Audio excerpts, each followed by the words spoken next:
Hello everyone. आप सभी का हमारे चैनल पे स्वागत है बच्चों। तो बिना किसी देरी के पहले क्वेश्चन पे आ जाते हैं। क्या बोल रहे हैं? किसी पूर्णांक q के लिए प्रत्येक विषम पूर्णांक का रूप कैसा होता है। और ये जो वीडियोस सभी हिंदी मीडियम बोर्ड्स के इंपॉर्टेंट है। UP, Bihar, MP board, Rajasthan board, Jharkhand board, ठीक है, हरियाणा बोर्ड, उत्तराखंड बोर्ड, सभी हिंदी मीडियम बोर्ड्स के लिए इंपॉर्टेंट है।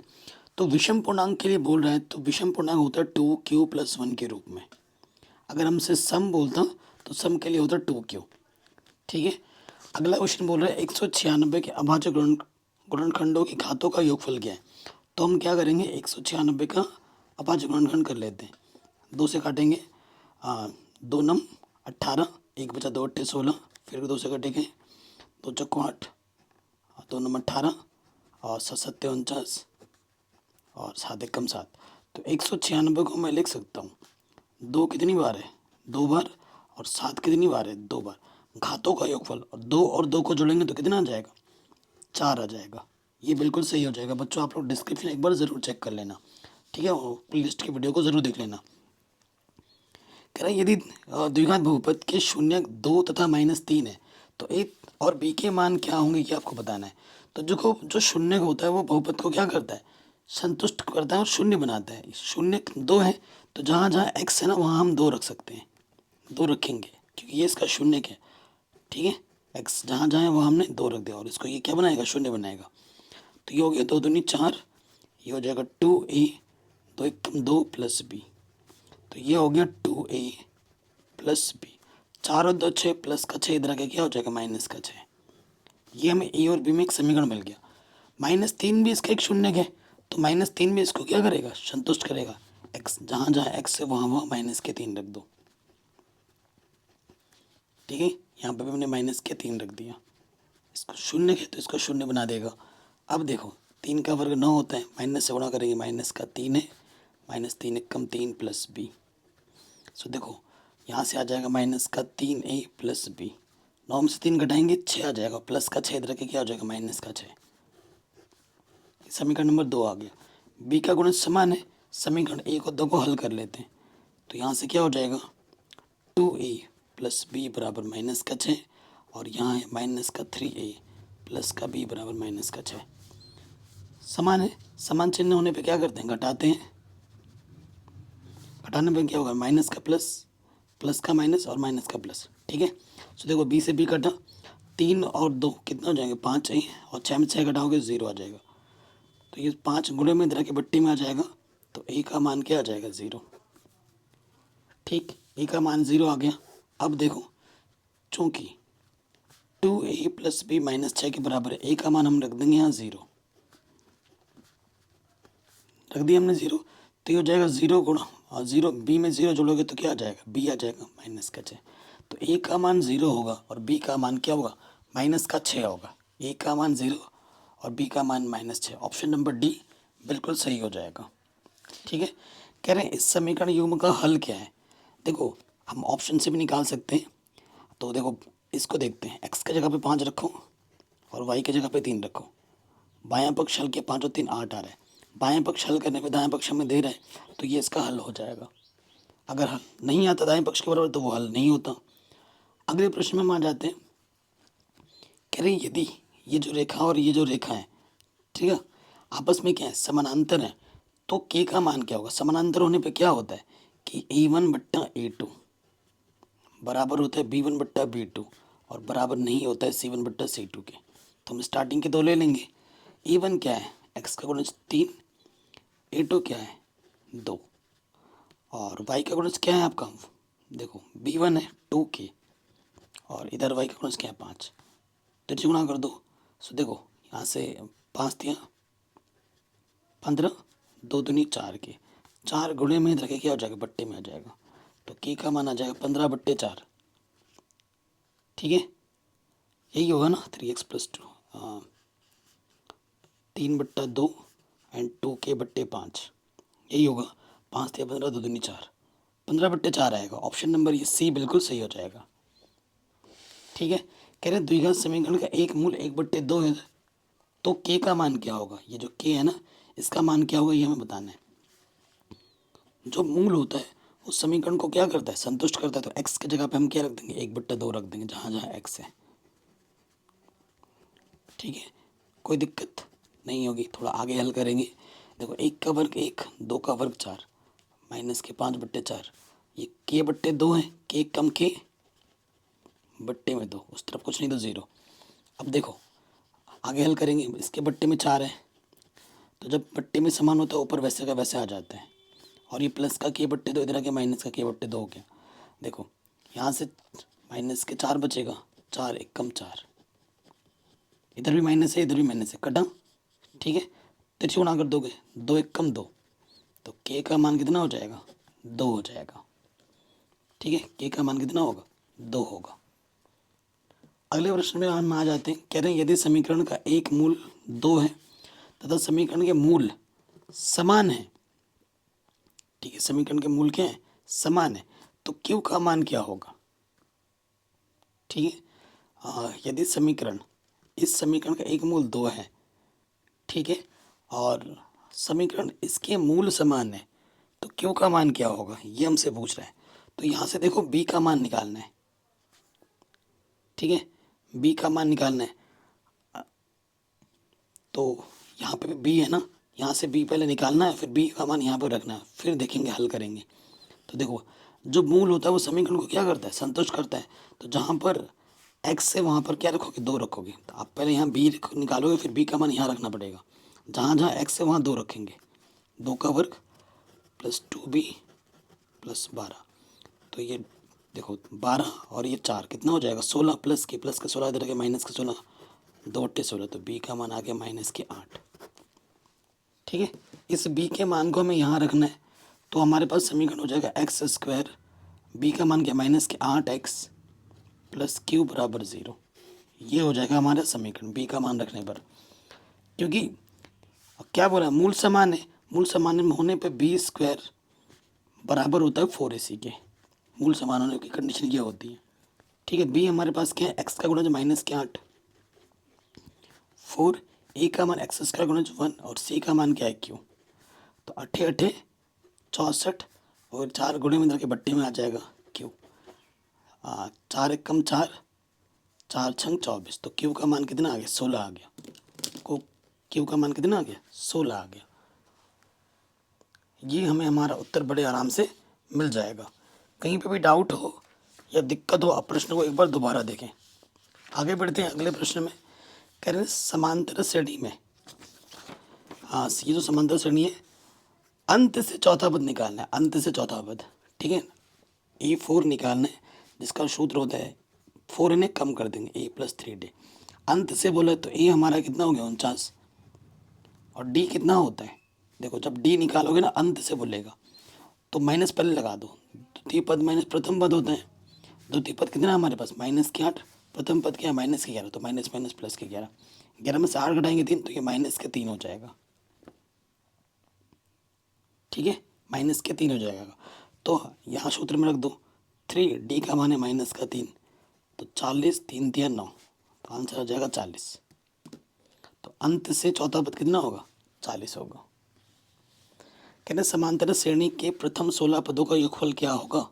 समांतर श्रेणी के प्रथम 16 पदों का योगफल S16। सूत्र क्या होता है, n/2 2a प्लस n-1 गुणा d, यही होता है ना। सो प्रश्न में अगर आप ध्यान से देखें, इस प्रश्न में a क्या है, प्रथम पद 10 है, d क्या है, दूसरे पद में से पहला पद घटा दोगे माइनस के 4 है। सूत्र में रख दो 16 पद, n की जगह पर 16 रखेंगे। 2 a का मान कितना है हमारा 10 प्लस n हमारा 16 -1 और d का मान कितना है माइनस के 4। ठीक है, 2 8 16, 10 दूनी 20, ठीक है, 15 चौके 60 होता है, माइनस के 60 आ जाएगा। यहाँ से 15 बचेगा, 15 चौके 60, माइनस है तो माइनस लग गया।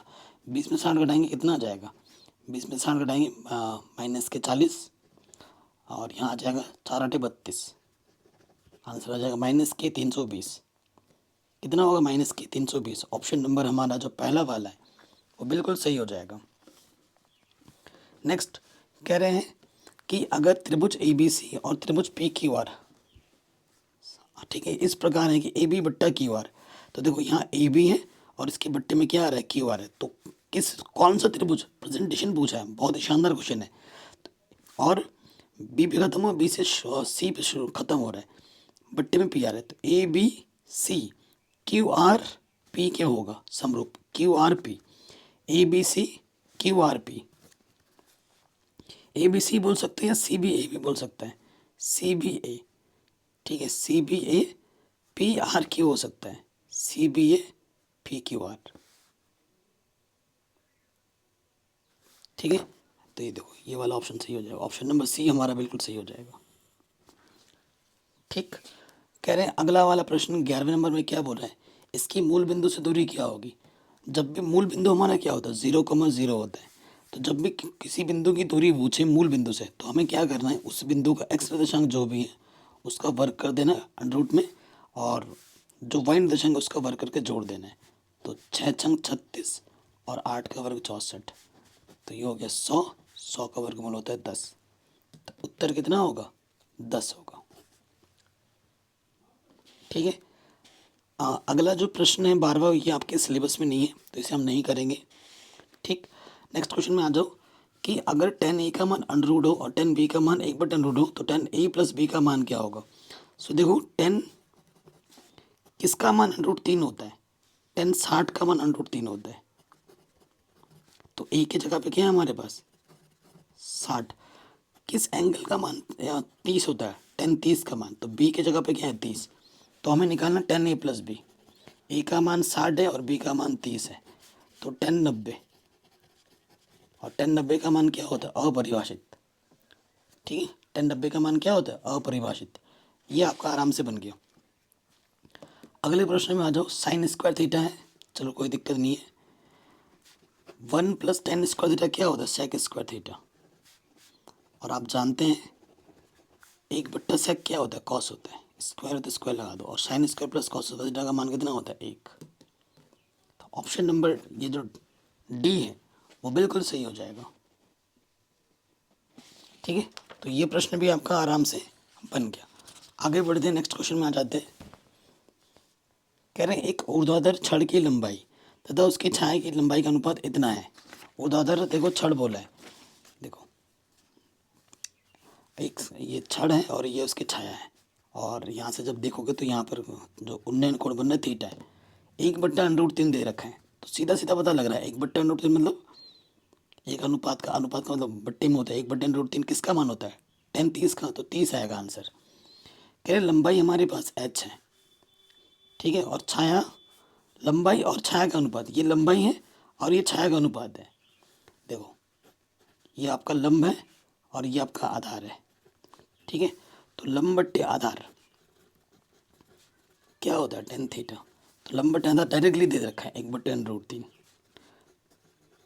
तो ये 10 है, इसका मान भी 10 में सोचो, 10 30 का मान होता है, 10 से 10 हटा तो जो हमारा उन्नयन कोण आ जाएगा वो कितना आ जाएगा 30 डिग्री आ जाएगा डायरेक्ट, ओके। आगे बढ़ते हैं अगले प्रश्न में। कह रहे हैं एक बाह्य बिंदु P से स्पर्श रेखा की लंबाई 24 सेंटीमीटर है और P के वृत्त के केंद्र से दूरी 25 सेंटीमीटर है, तो वृत्त की त्रिज्या क्या होगी। बहुत ही सिंपल सा क्वेश्चन और इम्पोर्टेंट है। देखो ये हमारा एक वृत्त है, ठीक है, ये वृत्त का केंद्र है और ये वृत्त की त्रिज्या है, और जो स्पर्श रेखा की लंबाई बोली वो 24 सेंटीमीटर है, और वृत्त की बिंदु P से केंद्र की जो दूरी है वो 25 सेंटीमीटर दे रखे हैं, तो हमें त्रिज्या बोलना कितना होगा, क्योंकि ऑब्जेक्टिव में है, आप जानते हैं त्रिज्या और स्पर्श रेखा के बीच में 90 अंश का कोण बनता है, और 90 अंश के सामने वाली भुजा क्या होती है कर्ण, कर्ण का जो वर्ग होता है वो बराबर होता है आधार का वर्ग प्लस लंब का वर्ग, लंब हमारा आर है, 25 का वर्ग 625, 24 का वर्ग 576 होता है, प्लस का इधर के क्या हो जाएगा माइनस का, हल करेंगे तो ये कितना आ जाएगा 49, और वर्गमूल निकालेंगे 49 का तो हमें आर मिल जाएगा जो कि आएगा 7, तो त्रिज्या का मान कितना होगा 7 सेंटीमीटर होगा। ऑप्शन नंबर पहला वाला बिल्कुल सही हो जाएगा, कोई दिक्कत नहीं है। आगे बढ़ते हैं। कह रहे हैं एक वृत्त का क्षेत्रफल 154 सेंटीमीटर स्क्वायर है, तो इसका परिमाप क्या होगा। देखो एक वृत्त है हमारे पास, मान लेते हैं उस वृत्त की त्रिज्या हमारे पास आर है, हमें दे रखा है उसका क्षेत्रफल यानी कि पाई आर स्क्वायर 154 है। हमें परिमाप निकालना है यानी कि 2 पाई आर निकालना है। ठीक, तो पाई का मान कितना होता है 22/7।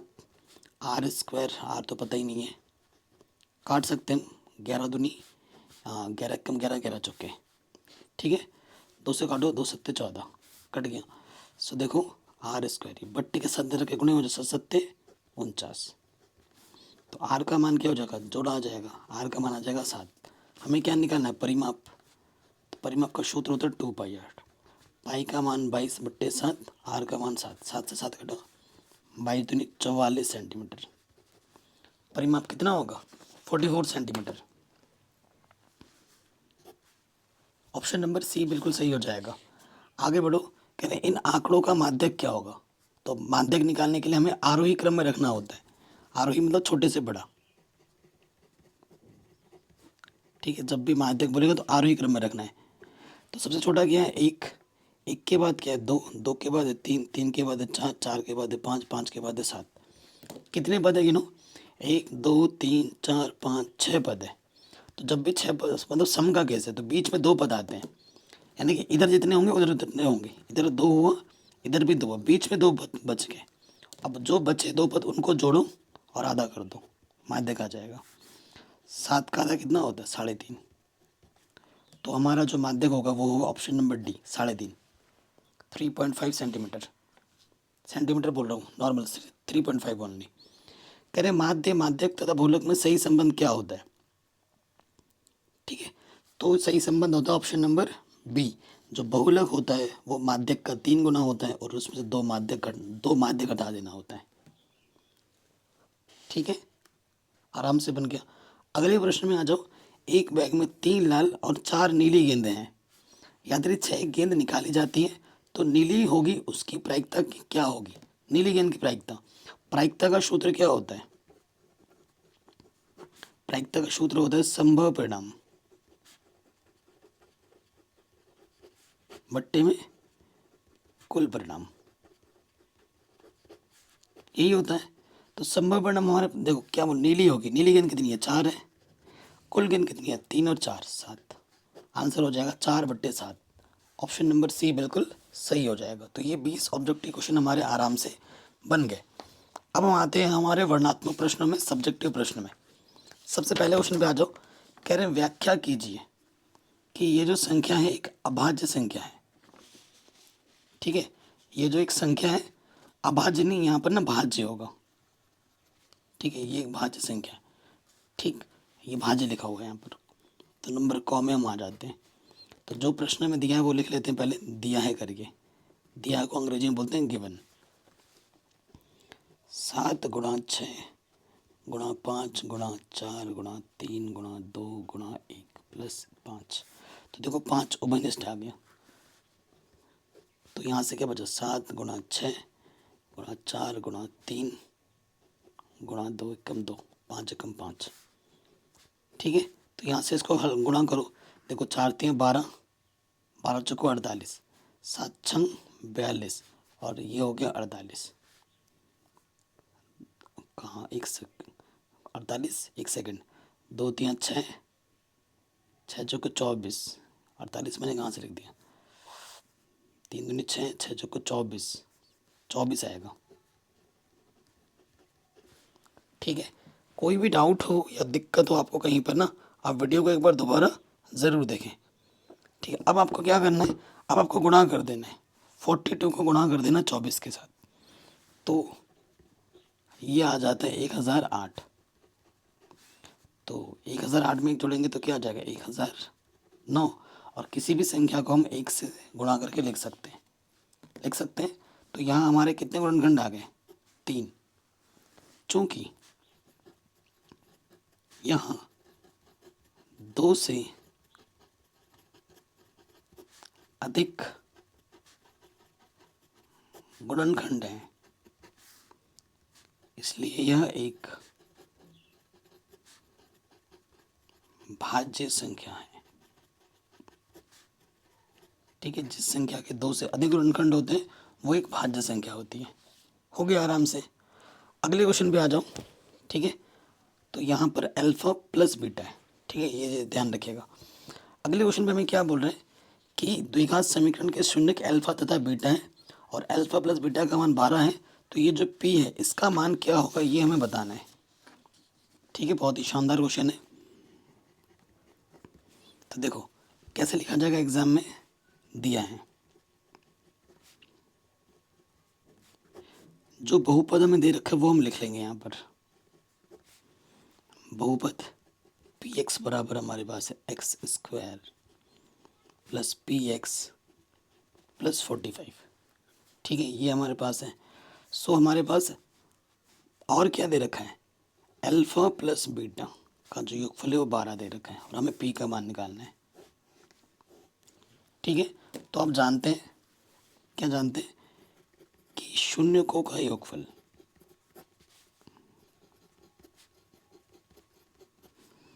ठीक है, शून्यकों का योगफल अल्फा प्लस बीटा बराबर सूत्र क्या होता है, माइनस के बी अपॉन ए। चूंकि जो प्रश्न जो बहुपद में दे रखा है, ए का मान क्या एक्स का गुणज कुछ नहीं तो 1, बी का मान क्या है एक्स का गुणज पी और सी का मान क्या है 45। अल्फा प्लस बीटा हमें प्रश्न में दे रखा है कितना 12 और बी का मान क्या है पी और ए का मान है 1। तो माइनस के इधर के ये वाला इधर लेके आओगे। ठीक है, और पी किसी भी संख्या को 1 से भाग देते हैं, जो ऊपर है तो वही आ जाता है।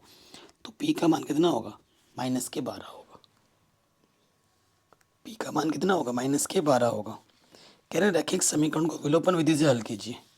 तो हल करते हैं गौ नंबर। जिस विधि से बोलेगा ना उसी विधि से ही हल करना है। हमें दिया है पहला समीकरण 3x प्लस 2y माइनस का 13 इधर के प्लस का 13 हो जाएगा और दूसरा दे रखा है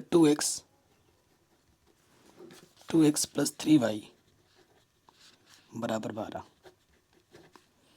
हमें किसको विलुप्त करना चाहते हैं, x को। तो इसका जो गुणा जो x का है वो इस वाले में गुणा करना है और इस वाले का गुणा इसमें करना होता है। ठीक है, आप सिंपल में यहाँ लिख सकते हो समीकरण 1 तथा 2 से। समीकरण 1 तथा 2 से। ठीक है, आप लिखेंगे यहाँ से क्या आ जाएगा, देखो ये हो गया 2 3 6x 2 दूनी 4y और 13 दूनी 26। 3 से गुणा कर देंगे 2 3 6x 3 3 9y और 12 3 36। समान चिन्ह होने पे हम क्या करते हैं, घटाते हैं और घटाने पे नीचे वाला चिन्ह बदलते हैं। प्लस का माइनस प्लस का माइनस माइनस प्लस माइनस कटा, 4 में से 9 घटाओगे माइनस के 5 वाई, यहाँ से बचेगा माइनस के 10 माइनस से माइनस कटा 5 दूनी 10, तो वाई का मान आ गया 2। वाई का मान किसी भी समीकरण में रख दो। समीकरण 1 हमारे पास क्या है 3x प्लस के 2y बराबर 13 और वाई का मान हमने रख दिया यहाँ पर। ठीक, तो 2 दूनी 4 प्लस के 4 इधर के माइनस का हो जाएगा, बचेगा 9। 3 गुणे में इधर के बट्टे में आ गया 3 3 9, तो x का मान हमारे पास 3 आ जाएगा। ठीक है, और y का मान हमारे पास कितना आ जाएगा 4। ये हमें हमारा उत्तर बड़े आराम से मिल जाएगा। ठीक है, तो ये प्रश्न भी हमारा आराम से बन गया। अगले प्रश्न में हम आ जाते हैं। कह रहे हैं यदि द्विघात समीकरण का एक मूल 2 है तो k का मान क्या होगा। एक मूल अगर 2 है तो k का मान क्या होगा ये हमें बताना है। ठीक है, सो ध्यान से देखिए, अगर हमें एक मूल दे रखा है तो इस k का मान क्या होगा ये हमें बताना है। तो देखो भाई साहब, आप जानते हो अगर हमारे पास समीकरण घन नंबर है ना, इसको कैसे कर सकते हैं। देखो, माना जो मूल है वो अल्फा और बीटा है। प्रश्न में अल्फा का मान हमें 2 दे रखा है। ठीक है, और द्विघात समीकरण में हमें दे रखे हैं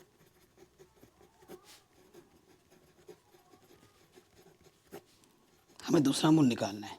ठीक है, द्विघात समीकरण हमारे पास क्या है 2x स्क्वायर प्लस के एक्स माइनस 6 बराबर 0।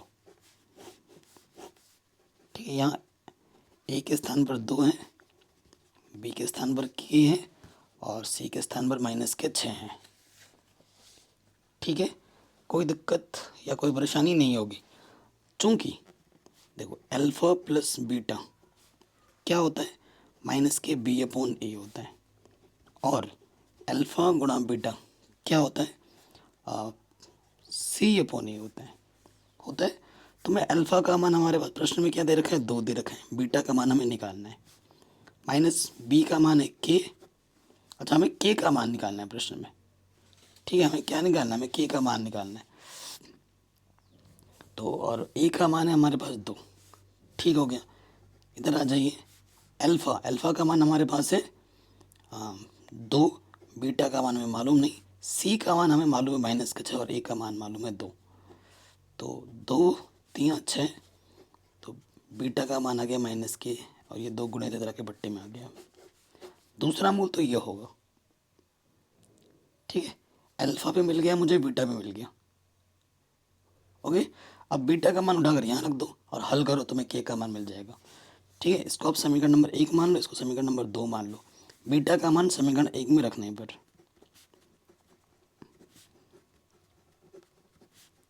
बीटा का मान समीकरण 1 में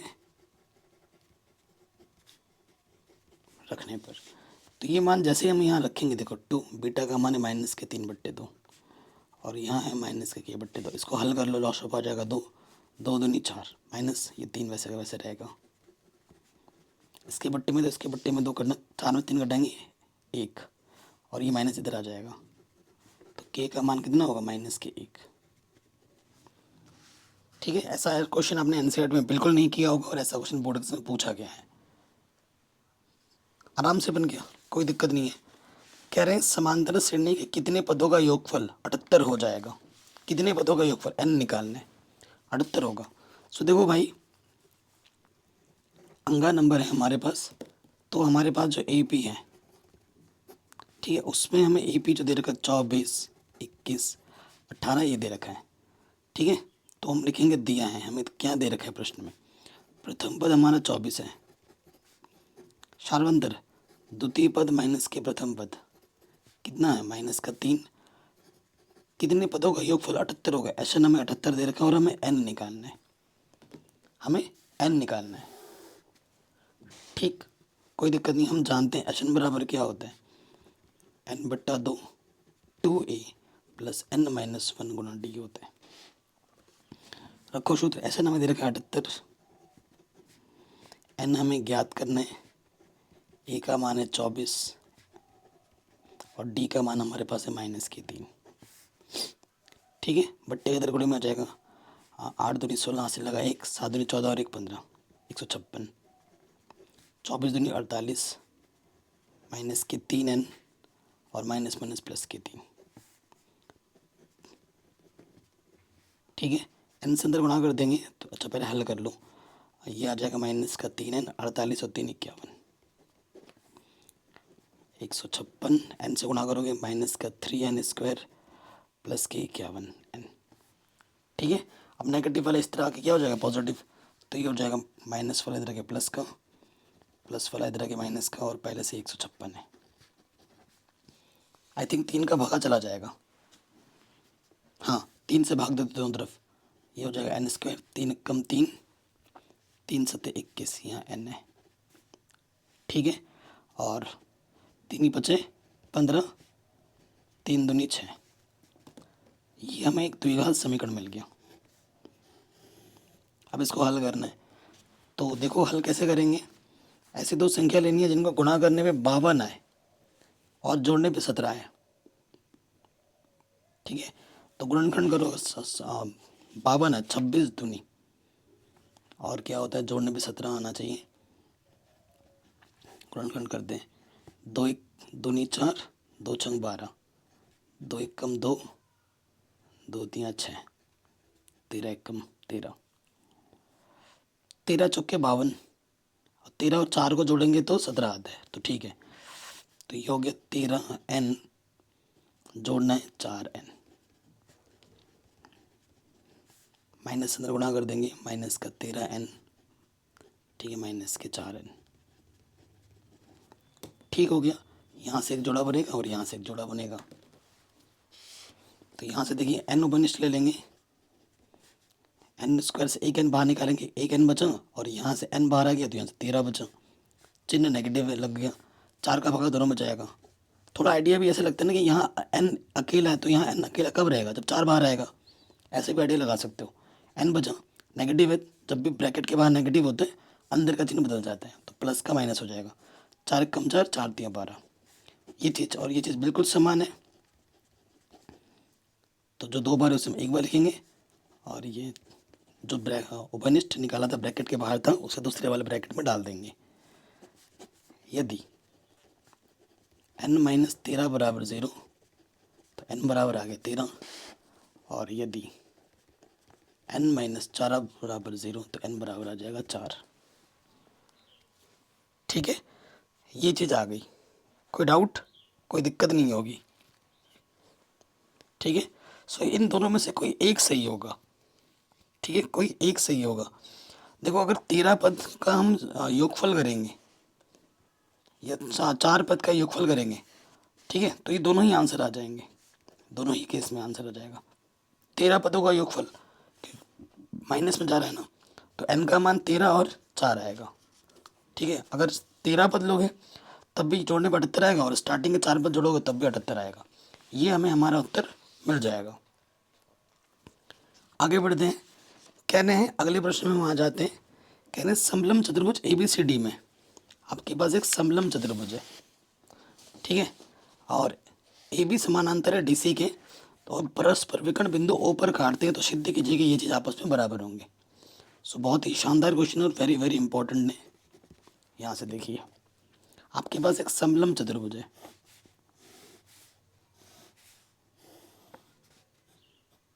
ठीक है, समलम चतुर्भुज में ये वाली भुजा इसके समानांतर होती है। ठीक है, AB समानांतर है DC के, ABCD, AB समानांतर है CD के, इसका जो विकर्ण है परस्पर O बिंदु पर प्रतिच्छेद करता है। ठीक है, ये O बिंदु पर प्रतिच्छेद करता है, तो हमें सिद्ध करना है। सिद्ध जो करना है वो हम लिख लेते हैं। क्या सिद्ध करना है कि AO बट्टा BO, AO बट्टा BO किसके बराबर होगा, CO बट्टा DO, ये हमें सिद्ध करना है। ठीक है, ये देखो AOC या मतलब इस त्रिभुज को और इस त्रिभुज को अगर मैं समरूप दिखा देता हूँ तो भी बात बन जाएगी। दो तरीके से हम कर सकते हैं। ठीक है, इसको दो तरीके से कर सकते हैं, अगर ऐसे समांतर का खींच तो भी हो जाएगा, लेकिन ये बढ़िया रहेगा। ठीक है, हाँ, क्योंकि AO देखो, AO और इधर है बट्टे में है OB बराबर OC और यहाँ है DO। ठीक है, तो इनसे भी बात बन जाएगी। इस प्रश्न को हम दो तरीक़ों से कर सकते हैं। एक तरीका तो मैंने पहले भी बना रखा है, पर दूसरा तरीका क्या है, देखो हमें इसका समानांतर दे रखा है, हम मान लेंगे कि इसके समानांतर है, ऐसे रेखा खींच दोगे तो भी हो जाएगा। ये तरीका मैंने ऑलरेडी बता रखा है, तो इस तरीके को हम इस वीडियो में नहीं लगाएंगे, हम दूसरा तरीका लगाएंगे अब। ठीक है, कि इस त्रिभुज को और इस त्रिभुज को मैं समरूप दिखा दूंगा और फिर बात बन जाएगी। ठीक है, देखो त्रिभुज COD तथा त्रिभुज AOB में, देखो आपको पहले पता है शीर्षाभिमुख कोण बराबर होते हैं। ठीक है, कोण COD बराबर है AOB के, क्यों, क्योंकि ये शीर्षाभिमुख कोण है, शीर्षाभिमुख कोण बराबर होते हैं। और आपको ये भी पता है भैया कि यहाँ पे जो कोण है वहाँ पर ये वाला कोण है, और यहाँ पे जो कोण है यहाँ पर वो कोण है। क्यों, क्योंकि ये रेखा इसके समानांतर है, तो एकांतर कोण समान होते हैं। तो यहाँ मैं लिख सकता हूँ कोण C बराबर शॉर्टकट में कोण A और कोण D बराबर कोण B, इन दोनों के रीजन समान है। क्यों, क्योंकि ये एकांतर कोण है, एकांतर कोण आपस में बराबर होते हैं। एकांतर कोण क्यों है, क्योंकि AB समानांतर है CD के, इस वजह से। अतः एंगल क्राइटेरिया से, एंगल क्राइटेरिया से ये दोनों त्रिभुज आपस में क्या हो जाएंगे, समरूप हो जाएंगे। COD समरूप हो जाएगा त्रिभुज AOB के। अब जब दो त्रिभुज आपस में समरूप होते हैं तो उनके संगत भुजा का अनुपात आपस में बराबर होता है, ये आप जानते हो। तो देखो यहाँ से हम ले लेंगे देखो इधर से क्या हो जाएगा, देखो इधर से हो जाएगा सी ओ, ठीक है, और इधर से आ जाएगा ए ओ, ठीक है, ए ओ, और इधर से आ जाएगा ओ डी, ठीक है, इधर से आ जाएगा ओ डी और इधर से आ जाएगा ओ बी। हो गया, सिंपल तरीका। अब देखो ये प्रूफ नहीं करना है आपको ना, ए ऊपर लाना है। तो एक सेकेंड, सी ओ,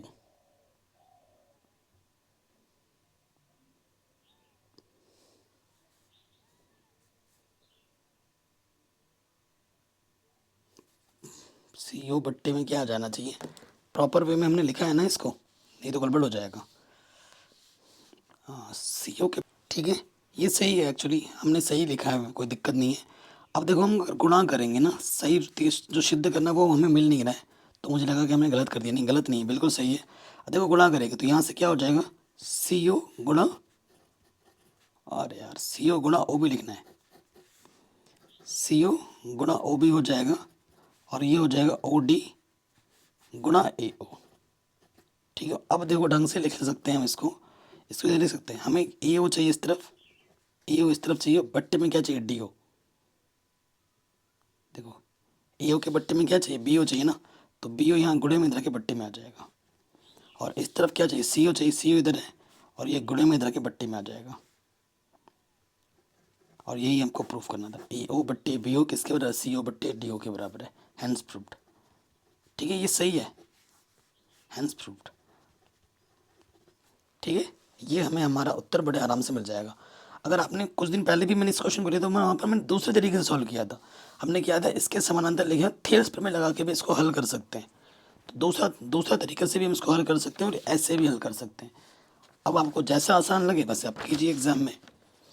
अगला प्रश्न है त्रिकोणमिति का, वेरी वेरी इंपॉर्टेंट है, और ये क्वेश्चन आपको एनसीईआरटी में कभी नहीं मिलेगा। तो कैसे करेंगे, ठीक है, तो कैसे करेंगे वो देखिए। और ऐसे प्रश्न तभी बनते हैं जब आपने ढेर सारे प्रश्न किए हों और बायां पक्ष लेंगे। कई बच्चे बोलते हैं सर आप बायां पक्ष क्यों ले रहे हो, दायां पक्ष क्यों नहीं।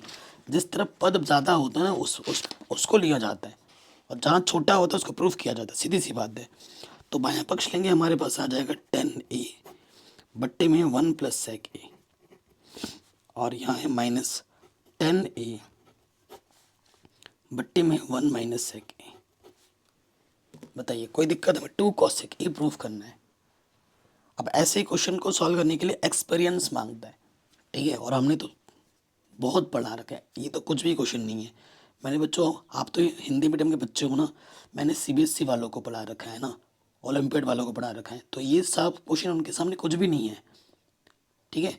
वहाँ पर ढेर सारे क्वेश्चन बनाने पड़ते हैं। अब क्या करना है, देखो ट्रिक बता रहा हूँ, ये बट्टे में और यहाँ पर बट्टे में सेम है, बस फ़र्क सिर्फ चिन्ह का है। तो क्या करना होता है, इसका अलग से परिमेयकरण कर दो और इसका अलग से परिमेयकरण कर दो, तो 1 माइनस साइन सेक ए से इधर गुणा हो जाएगा, और नीचे भी 1 माइनस सेक ए से गुणा हो जाएगा। सेम चीज़ इधर भी, इधर 1 प्लस सेक ए से गुणा हो जाएगा, और इधर 1 प्लस सेक ए से गुणा हो जाएगा, ठीक।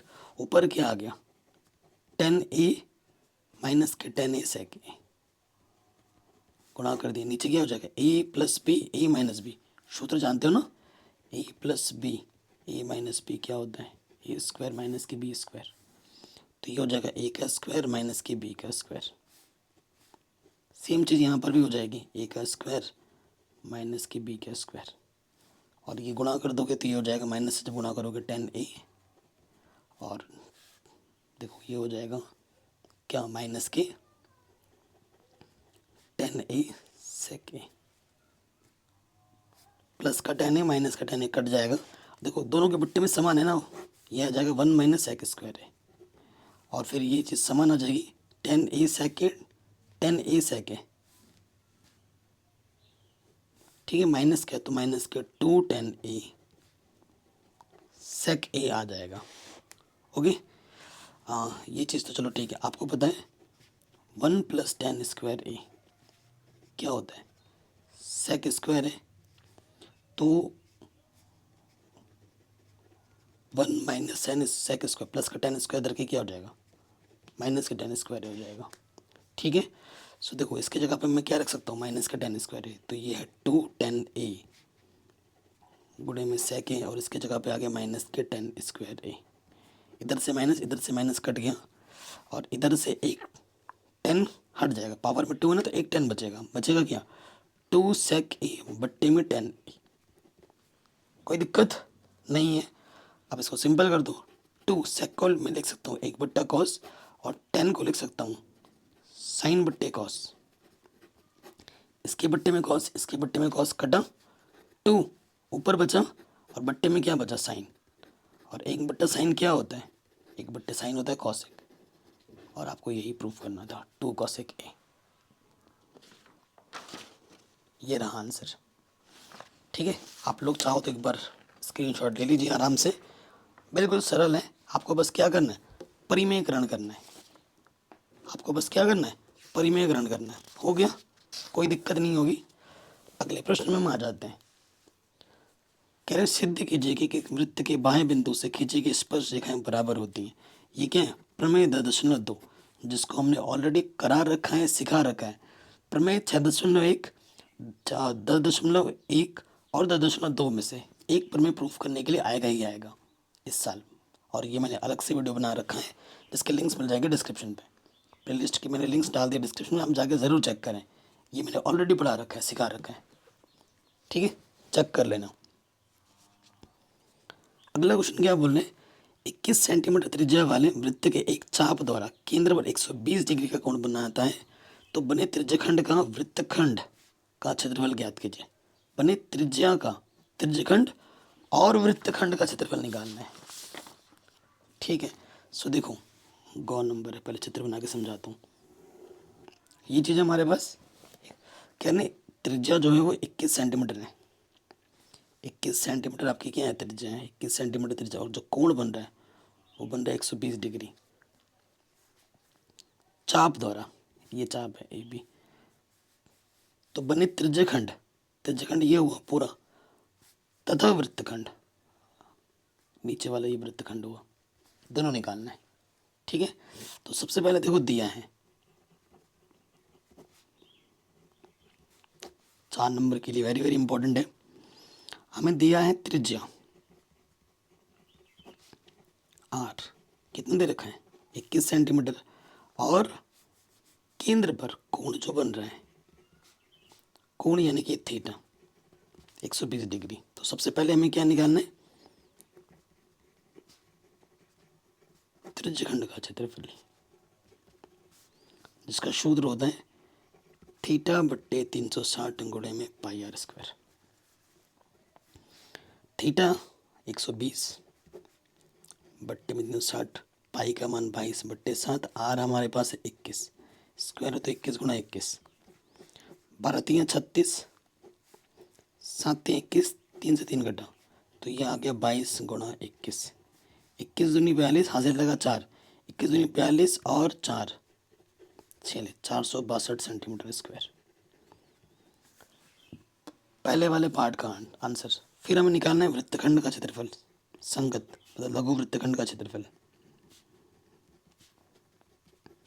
जिसका सूत्र होता है थीटा बट्टे 360 गुणा pi R square minus 1/2 R square sine theta, ये होता है। ठीक है, सो देखो भैया ये चीज़ तो अभी आपने निकाला है कितना, 462, आर का मान कितना 21 गुणा 21, और यहाँ है साइन 120। ठीक है, साइन 120, सो आपको पता होगा एक सूत्र होता है साइन 2 थीटा, जो कि होता है 2 साइन थीटा गुणे कॉस थीटा। अरे यार मेरे दिमाग में कैलकुलेशन होने लगा है, वो पहले लिख दे रहा हूँ। थीटा 60 मानेंगे ना इसको, देखो एक्चुअली साइन 2, मेरे साथ ना आजकल ये हो रहा है, दिमाग में कैलकुलेशन पहले ही हो जाता है, 2-3 स्टेप वो आगे लिखना शुरू कर देता हूँ मैं। ठीक है, 2 साइन थीटा कॉस थीटा, अब हमें साइन 120 को मैं लिख सकता हूँ ऐसे, थीटा की जगह पे क्या आ गया 60, देख रहे हो 2-3 स्टेप पहले का दिमाग चलने लग गया था, साइन 60 कॉस 60। तो आप जानते हैं साइन 60 का मान होता है √3/2, और कॉस 60 का मान होता है 1/2, 2 से 2 घटा तो क्या आ जाएगा √3/2। तो बस यहाँ पे रख दो 462, 21 × 21 441, बट्टे में 2 है और साइन 20 का मान होता है √3/2। यहाँ आ जाएगा 462, 441 √3, 2 दूनी 4। यहीं पे छोड़ दो, आगे हल क्यों नहीं करना है, क्योंकि प्रश्न में बोला नहीं है कि √3 का मान रखो, ये सब कुछ बोला है नहीं बोला है, तो यहीं पे छोड़ देना है, पूरे नंबर मिलेंगे। ठीक, नेक्स्ट प्रश्न में हम आ जाते हैं। कहने 6 सेंटीमीटर, 8 सेंटीमीटर और 10 सेंटीमीटर त्रिज्याओं के 3 गोलों को पिघलाकर एक बड़ा वाला गोला बनाया गया है, बड़े गोले की त्रिज्या ज्ञात कीजिए। ठीक है, बड़े गोले की त्रिज्या में क्या करनी है, ज्ञात करनी है। सो देखो 3 गोले पिघलाए गए हैं,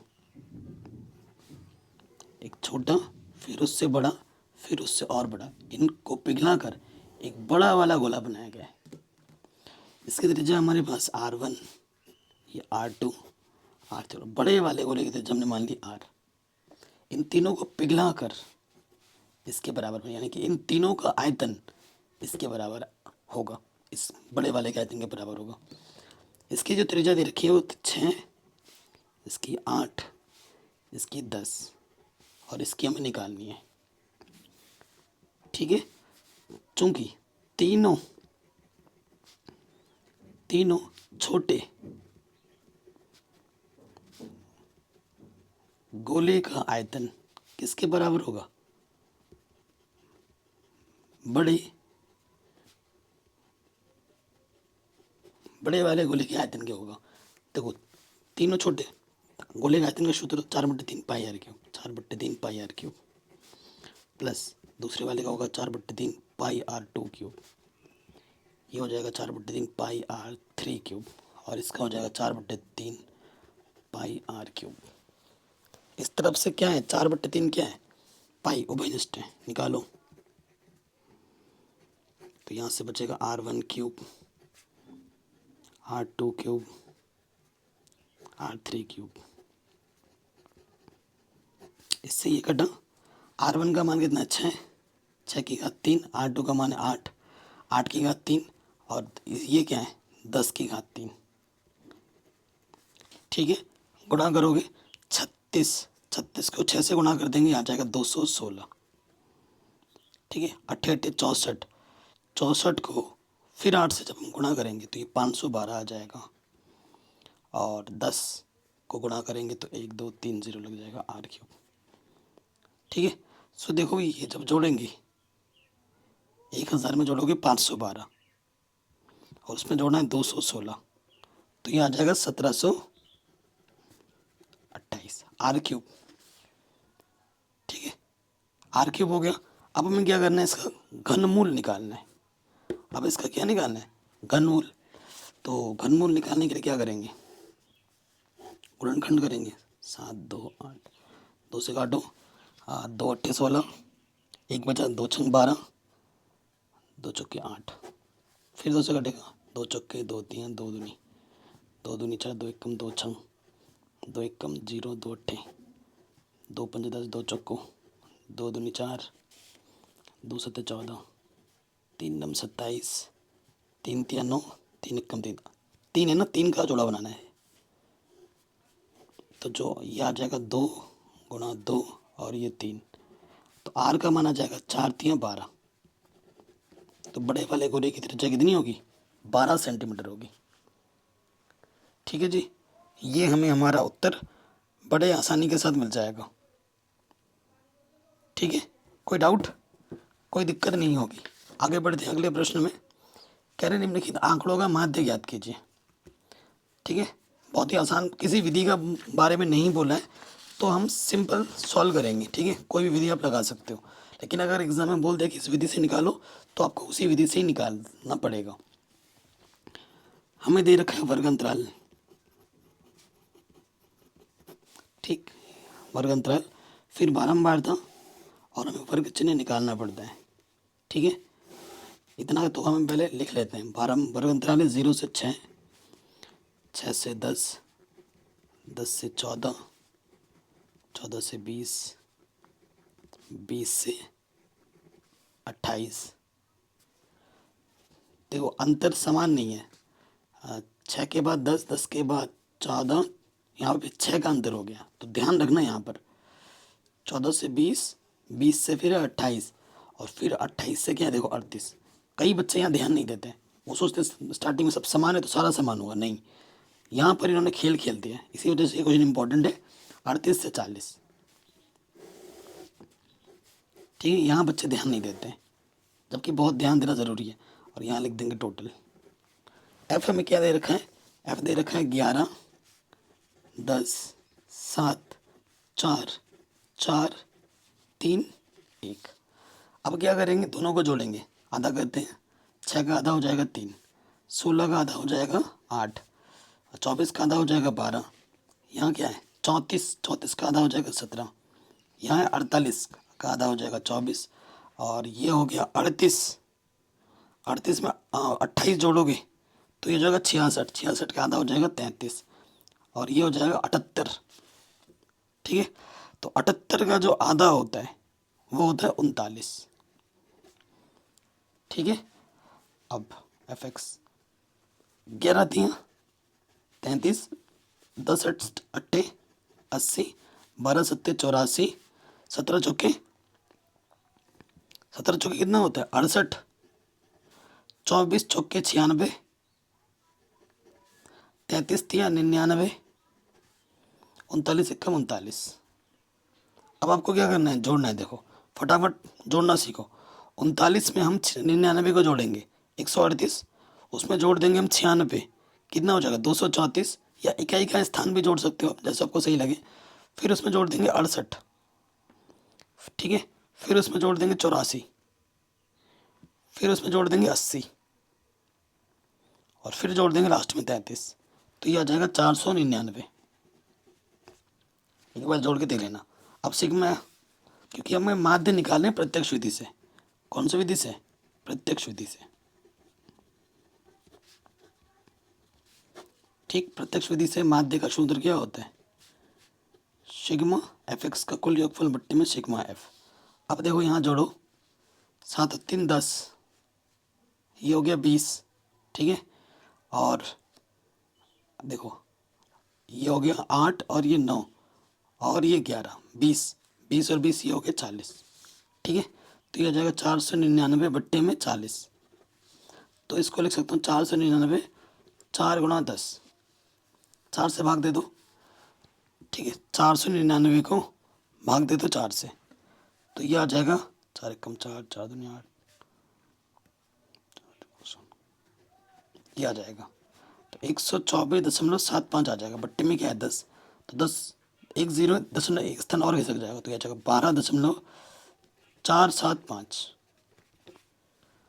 ठीक है, ये हमें हमारा माध्य आराम से मिल जाएगा।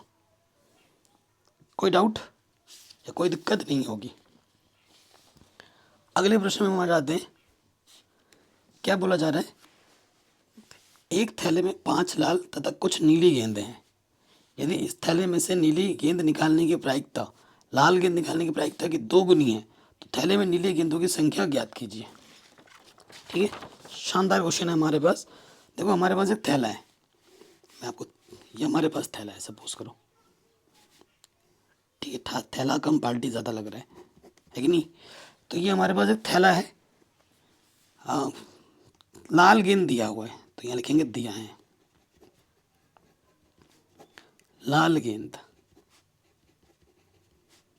5, और नीली गेंद हमने मान ली कि भैया कितनी है, माना नीली गेंद हमारे पास x है, तो कुल गेंद कितनी हो जाएगी 5 + x। 5 लाल है, नीली गेंद x है, तो नीली गेंदों की संख्या में निकालनी है, तो प्रायिकता निकालो। लाल गेंद आने की प्रायिकता, लाल गेंद आने की प्रायिकता यानी कि PR। सूत्र क्या होता है, संभव परिणाम बट्टे में कुल परिणाम। तो देखो संभव परिणाम क्या है, लाल की 5, कुल परिणाम क्या है 5 + x। ये है लाल गेंद आने की प्रायिकता P रेड। रेड है इसलिए R से प्रेजेंट किए, उसके बाद हम नीली गेंद निकालने की प्रायिकता को निकाल लेते हैं। नीली गेंद आने की प्रायिकता, तो देखो नीली गेंद यानी कि ब्लू पी बी, तो संभव परिणाम है x और कुल परिणाम है 5 + x। समीकरण नंबर 2। ठीक है, ये हो गया। अब हमें क्या दिया है प्रश्न में वो लिख लेते हैं। प्रश्न में हमें दे रखा है कि नीली गेंद निकालने की जो प्रायिकता है वो लाल गेंद से दुगुनी है। नीली की जो प्रायिकता है ना पी बी, वो लाल की दुगुनी है पी रेड। ये प्रश्न में हमें दे रखा है। अब मान हम रख देंगे। पी बी का मान कितना है, x बट्टे में 5 + x, और ये 2, इसका मान है 5 + x। बट्टे में समान है 5 + x से 5 प्लस कटा, x का मान आ गया 5 दूनी 10। तो नीली गेंदों की संख्या कितनी होगी, 10 होगी। ये हमें हमारा उत्तर बड़े आराम से मिल गया। नेक्स्ट क्वेश्चन क्या बोल रहे हैं, 10 वर्ष पहले, और ये सारे प्रश्न 6 नंबर में आएंगे। 10 वर्ष पहले एक पिता की आयु अपने पुत्र की आयु की 12 गुनी थी, परंतु 10 वर्ष बाद उसकी आयु उसके पुत्र की आयु की 2 गुनी होगी। पिता और पुत्र की वर्तमान आयु कितनी होगी, ये आपको बताना है। अथवा में भी है, लेकिन हम करेंगे सारे। ठीक है, तो हम मान लेते हैं, माना पिता की जो वर्तमान आयु है, पिता की वर्तमान आयु वो क्या है, x वर्ष है। ठीक है, और पुत्र की जो वर्तमान आयु है, वो हमने मान लिया y वर्ष है। 10 वर्ष पहले, तो क्या लिखेंगे, प्रथम शर्तानुसार, प्रथम शर्त के अनुसार। प्रथम शर्त में ये बोला 10 वर्ष पहले, 10 वर्ष पहले। ठीक है, 10 वर्ष पहले पिता की आयु क्या होगी, देखो आज जितनी भी 10 साल पहले क्या होगी, कम होगी, घटा देना होगा। ठीक है, 10 साल पहले पिता की आयु और पुत्र की आयु दोनों को निकाल लेंगे। अभी x से 10 साल पहले क्या होगी, 10 घटा देंगे।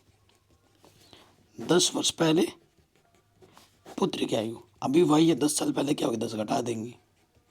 ठीक है, तो प्रश्नानुसार क्या हो जाएगा, प्रश्नानुसार ये बोला गया है कि 12 गुनी थी। अब जो पिता है ना, अपने बेटे से 12 गुना आयु का, तो बड़ा वाला कौन है, बड़ा बाप है, और बेटा छोटा है, तो छोटे वाले में गुणा करना होता है।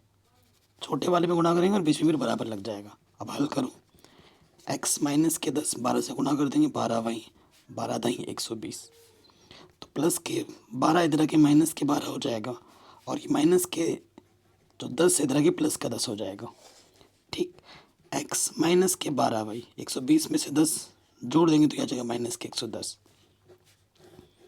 ये हमें पहले समीकरण मिल गए पहले वाले से। ठीक है, पहले कंडीशन से। अब आ जाओगे द्वितीय शर्तानुसार। द्वितीय शर्तानुसार, द्वितीय शर्त में क्या बोला गया है कि 10 वर्ष बाद, तो पहले दोनों की आयु निकाल लेते हैं। 10 वर्ष बाद में जोड़ना होता है, बाद पिता की आयु। ठीक है, 10 वर्ष बाद पिता की आयु क्या होगी, अभी x से 10 वर्ष बाद क्या होगी, 10 जोड़ देंगे। ठीक है, फिर 10 वर्ष बाद पुत्र की आयु, अभी y है, 10 जोड़ देंगे तो क्या हो जाएगा, 10 y + 10 वर्ष। ठीक है, फिर हम यहाँ कर लिखेंगे प्रश्नानुसार।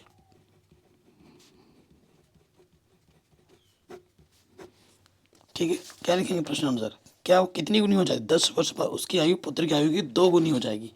जो बाप है वो अपने बेटे से 2 गुना है, तो छोटे वाले में गुणा करना होता है, ये बेटा है, सो प्लस का 10, और ये 2 से गुणा कर दोगे, 2y 2 दाई 20, प्लस का 2y इधर की क्या हो जाएगा, माइनस के 2y, और ये हो जाएगा प्लस के 10 इधर के माइनस का 10, तो ये आ जाएगा x माइनस के 2y बराबर 10।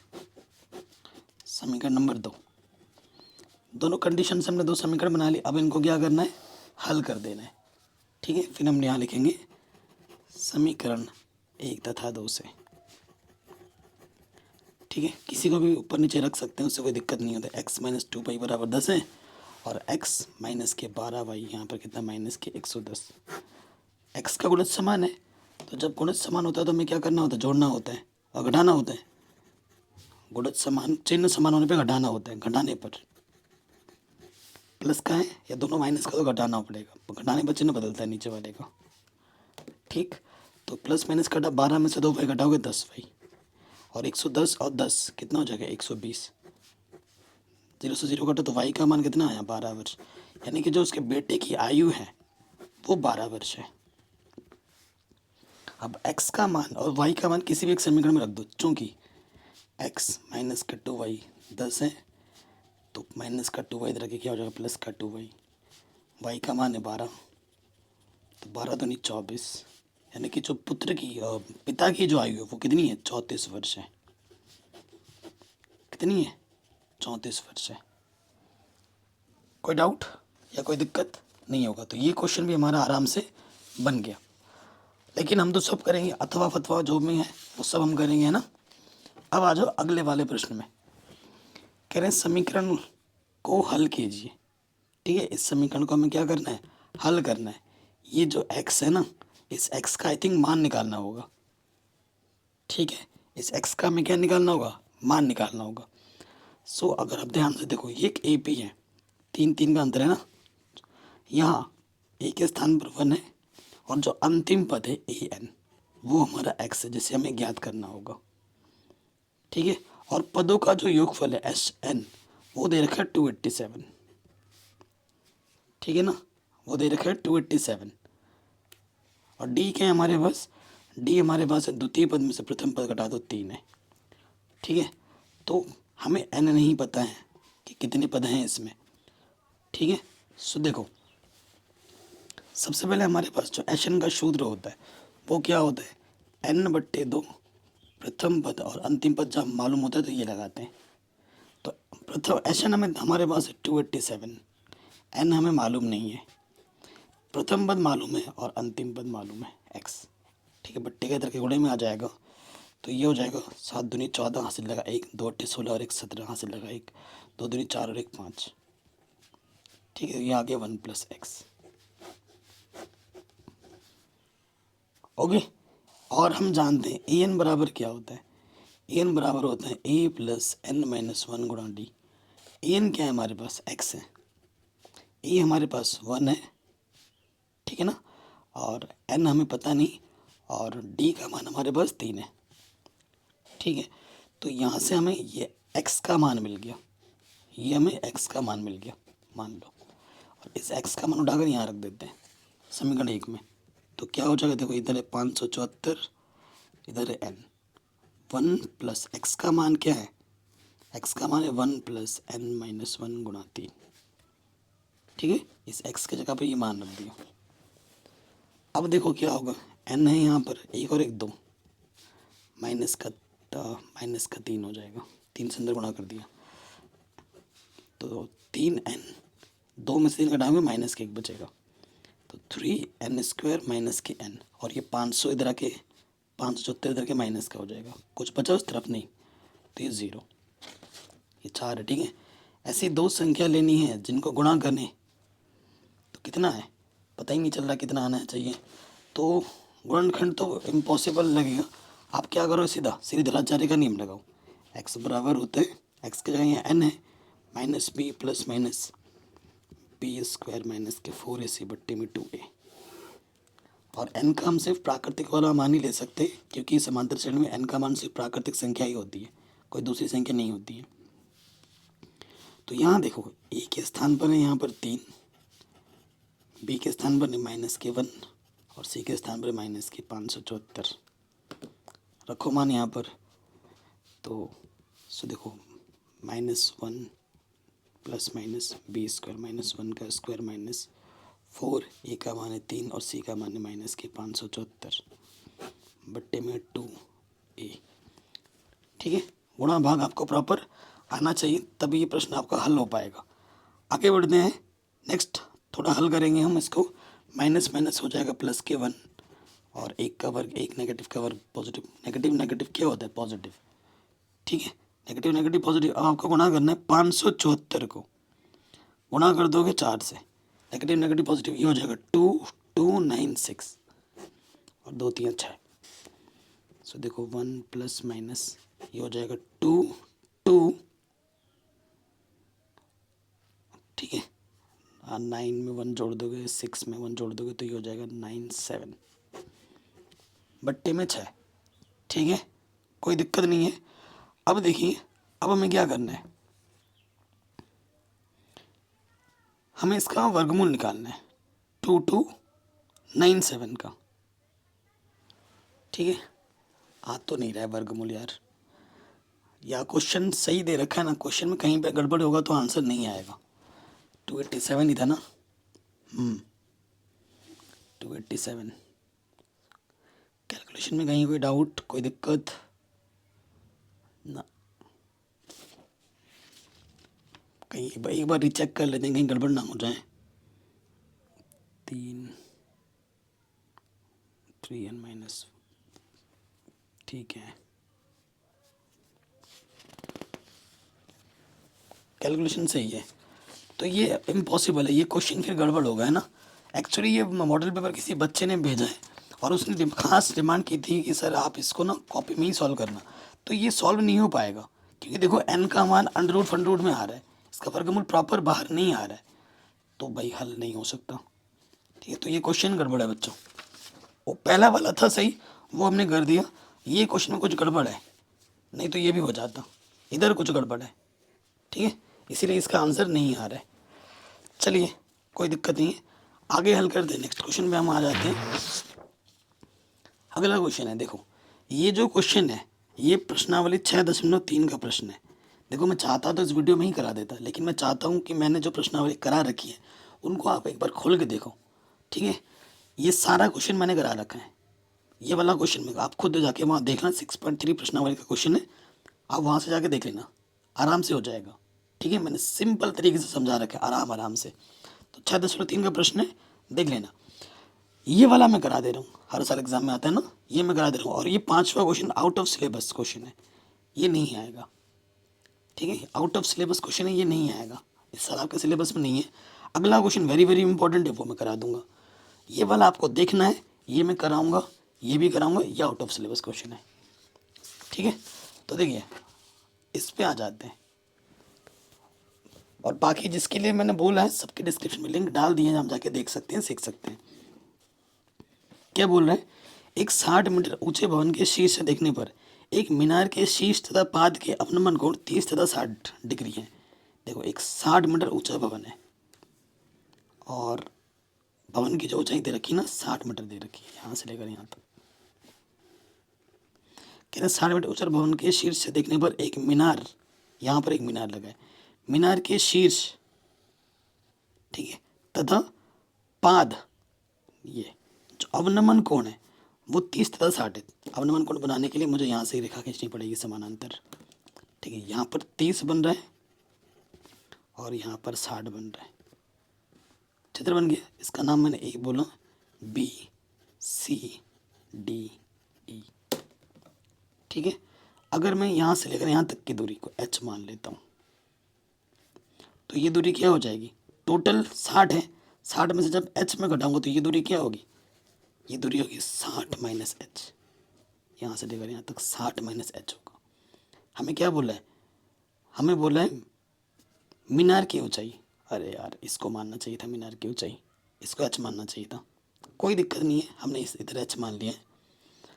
देखो इसको भूल जाओ, इसको भूल जाओ, हमने इसको h माना है, ये मान लो, इसको मैंने h माना है, तो ये टोटल 60 है, तो ये दूरी क्या होगी, यहाँ से लेकर यहाँ तक h है ना, तो ये दूरी क्या होगी, टोटल में से h घटा दोगे तो ये दूरी हो जाएगी 60 माइनस के h, ये दूरी हो जाएगी 60 माइनस h, ठीक है। दो समकोण त्रिभुज बन गए, अब इनको हल करो, आंसर आ जाएगा। उनके बीच की दूरी भी निकालनी है, ये बीच की दूरी मान लेते हैं x, ये x है तो ये भी x होगा क्योंकि समानांतर है ना। सो देखो त्रिभुज ADE में ये निकालना है और ये भी निकालना है, दोनों में संबंध लगा देंगे। AD बट्टे में AD। कोण के सामने वाली भुजा लंब और ये हुआ आधा लंब बटे आधा tan थीटा, थीटा का मान है 30। AD हमने हमारे पास 60 माइनस h और इसको हमने x माना है। tan 30 का मान 1/√3। तिरछे गुणा करेंगे, x एकम x और ये हो जाएगा √3 60 माइनस h। समीकरण नंबर 1। अब आप बड़े वाले त्रिभुज में BCD में त्रिभुज BCE में ये पूरा 60 हमें पता है और ये हमें निकालना है, आसान हो गया। सामने वाली भुजा CE बट्टे BC, देखो कोण के सामने वाली भुजा लंब और ये आधा लंब बट्टे आधार क्या होता है tan थीटा। थीटा हमारे पास है 60, CE हमारे पास है 60 टोटल और ये हमारे पास है x और tan 60 का मान होता है √3। ये बट्टे वाला इधर गुणे में आ गया और गुणे वाला इधर आके बट्टे में आ गया। अंडर कभी नीचे नहीं छोड़ दें तो हम √3 से ऊपर नीचे क्या कर देंगे गुणा, ठीक है। √3 गुणा √3 सिर्फ 3, तो ये हो गया 3 दूनी 6 0, तो ये हो गया 20 √3 x का मान। इनके बीच की जो दूरी होगी वो कितनी होगी, 20 √3 होगी, ठीक है। हमें निकालना है h का मान, ठीक है। हमें इस h का मान निकालना है, तो x का मान उठाकर यहाँ रख दो, यहाँ रखेंगे तो क्या होगा, देखो x का मान क्या है 20 √3 और यहाँ पर है √3 60 माइनस h। √3 से √3 कटा तो यहाँ बचा 20 बराबर 60 माइनस h। माइनस के h इधर के प्लस का और प्लस का 20 इधर के माइनस का, तो जो h का मान होगा 60 में से 20 घटा दोगे 40 आ जाएगा। तो जो मीनार की ऊंचाई होगी वो कितनी होगी, 40 मीटर होगी। तो ये क्वेश्चन आराम से बन गया, ठीक है। और इसका पहला वाला पार्ट मैंने ऑलरेडी करा रखा है, जिसके लिंक्स मिलेगा डिस्क्रिप्शन पे। आखिरी क्वेश्चन पे आ जाओ, वेरी वेरी इंपॉर्टेंट है। अभी तक वीडियो को देख रहे हो, लाइक नहीं किया भाई, आपसे बड़ा कंजूस दुनिया में कोई नहीं है, फिर लाइक तो बनता ही है ना। वीडियो को लाइक कर दो और शेयर ज़रूर कर दो। कह रहे हैं आंकड़ों का माध्यक 50 है, माध्यक दे रखा है और बारंबार तो योगफल 90 है। तो ये जो x है और ये जो y है इनके मान हमें निकालने हैं। तो सबसे पहला काम हमें क्या करना है, वर्ग अंतराल। ये वर्ग अंतराल, फिर बारंबारता और फिर हमें संचय बारंबारता चाहिए प्रश्न में, तो हम यहाँ लिख देंगे, ठीक। हम यहाँ लिखेंगे वर्ग अंतराल, यहाँ पर बारंबारता और ये संचय बारंबारता। तो वर्ग अंतराल मेरा है 20 से 30, 30 पे खत्म हुआ 30 शुरू हुआ, तो सही है। 30 से 40, 40 से 50, 50 से 60, 60 से 70, 70 से 80 और 80 से 90। एफ हमें दे रखे हैं x 15, 25, 20, y 8 और 10। इनका जो कुल बारंबारताओं का योगफल है वो 90 है। बारंबारताओं का योगफल 90 और इसे हम n से प्रदर्शित करते हैं। संचयी बारंबारता निकालना है, पहला वाला वैसे का वैसे आ जाता है x। 15 में x जोड़ोगे तो कितना हो जाएगा, 15 प्लस x। फिर 25 जोड़ोगे 15 और 25 40 प्लस x। फिर 20 जोड़ोगे तो ये हो जाएगा 60 प्लस x। फिर y जोड़ दोगे तो ये हो जाएगा 60 प्लस x प्लस y। फिर 8 जोड़ोगे तो ये हो जाएगा 68 प्लस x प्लस y। फिर 10 जोड़ोगे तो ये हो जाएगा 78 प्लस x प्लस y। ठीक, आप जानते हो जो यहाँ होता है वही यहाँ पे होता है, ठीक है। तो यहाँ लिखेंगे चूंकि 78 प्लस x प्लस वाई क्या हो जाएगा, 90 होगा, तो x प्लस वाई प्लस का 78 इधर के क्या हो जाएगा माइनस के, तो x प्लस वाई क्या हो जाएगा 12। हमें x और y में एक संबंध मिल गया। अब प्रश्न में आ जाओ फिर से, देखो दिया क्या है हमें प्रश्न में, हमें दिया है माध्यक, कितना दे रखा है 50। माध्यक हमें प्रश्न में 50 दे रखा है, ठीक है।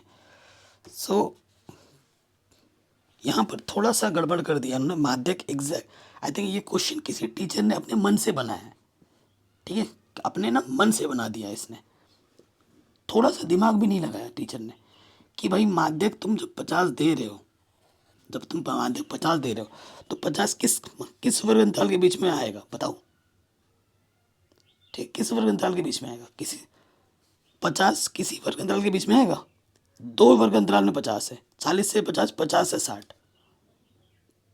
ठीक है, ये क्वेश्चन किसी टीचर ने अपने मन से बनाया और इसी में इसने बेवकूफ़ी कर दी है। 2 वर्ग अंतराल दे दिए इसने। 50 जब जिस वर्ग अंतराल पे खत्म होता है ना, ऐसा क्वेश्चन कभी नहीं देगा, इसके बीच में देगा। यहाँ 50 की जगह 52 दे सकता था, 55 दे सकता था, तो हम बोल दे सकते थे। ठीक है, तो यहाँ 50 दे रखा ना, माध्यक 50। 50 यहाँ पे भी आ रहा है और यहाँ पे भी। किसी वर्ग अंतराल के बीच में 50 नहीं आएगा, बीच में आना चाहिए ना। किसी के बीच में आ रहा है, नहीं आ रहा है। तो ये इस क्वेश्चन की थोड़ा सा गड़बड़ है। यहाँ पर 50 नहीं होना चाहिए, 51 होता, 52 होता, 59 होता, पॉइंट में होता तो भी चलता। एग्जैक्टली 50 नहीं होना चाहिए। तो किसी टीचर ने अपने मन से ये क्वेश्चन बनाया तो भाई उसने थोड़ा सा गड़बड़ कर दिया है। ठीक है, थोड़ा सा दिमाग लगाओ भाई, बच्चों को दे रहा कॉन्सेप्ट तो आपका भी थोड़ा ढीला हुआ होगा। आपने भी अपने मन से उठा के कोई सा भी क्वेश्चन दे दिया है, अब बच्चे करें। बच्चे कहाँ से करेंगे जब आपका खुद का कॉन्सेप्ट ढीला है। ये 50 है ना, तो 50 देखो यहाँ तक जा रहा है और यहाँ तक जा रहा है, किसी के बीच में नहीं आ रहा 50। तो ये क्वेश्चन गड़बड़ है। मैं अपने मन से 50 की जगह मान लेता हूँ कि ये 52 है, माध्यक 52 दे रखा। अब ये क्वेश्चन थोड़ा बन सकता है। ठीक है, अब बन जाएगा 52, इसे हम 52 मान लो, तो ये जो 52 है इसके बीच में आ जाएगा, इस वर्ग अंतराल के बीच में आएगा 52। जो 52 है 60 से 70 के बीच में है। ये क्वेश्चन अब सही बना। और इसका जो निम्न सीमा है L 60 हो जाएगा। कितने कितने का अंतर है, H 10 हो जाएगा। इसी के सीध में ये F हमारा F हमारा 20 हो जाएगा और इसके जस्ट ऊपर वाला CF हमारा हो जाएगा 40 + X। ठीक है जी, ये सही हुआ। अब देखो आगे कैसे करना है। आगे अब हमें हमारे पास माध्यक का जो सूत्र होता है, माध्यक का सूत्र क्या होता है, L + N/2 माइनस का CF गुणा H/F। यही तो होता है। माध्यक हमारे पास कितना है, 52। ठीक, L हमारे पास कितना है, 60। ओके, अच्छा जी, L का मान इससे कम होना चाहिए था ना, तभी बात बनती। N/2 90/2 यानी कि हो जाएगा 45। CF हमारा है 40 - X, तो ये हो जाएगा -40 - X, माइनस से गुणा कर देंगे। देखो 40 + X है ना, तो माइनस से गुणा करने पे चिन्ह बदल जाता है। और H का मान हमारे पास है 10 और F का मान हमारे पास है 20।